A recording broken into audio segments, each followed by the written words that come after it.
Bilirsiniz ki, insanın bədəni də var, ruhu da var. İnkişaf ruha aiddir. O mənəvi inkişaflar bədənə aid deyil. İnsanın bədəni sağlam olar, xəstə olar.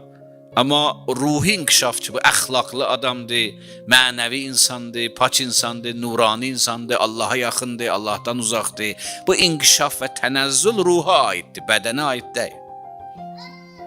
Ruhda da cinsiyyət yoxdur, bədəndə cinsiyyət var.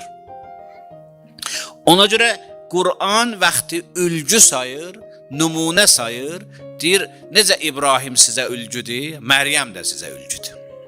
Necə Rəsulullah sizə ülgüdür, Asiyə xanım da sizə ülgüdür. Demir xanımlar xanıma ülgüdür, kişilər kişiyə ülgüdür. İbrahim və Rəsulullah, Məryəm bunların adlarını çəkir. Və Asiyə bunlar ülgüdülər tamamı möminlərə.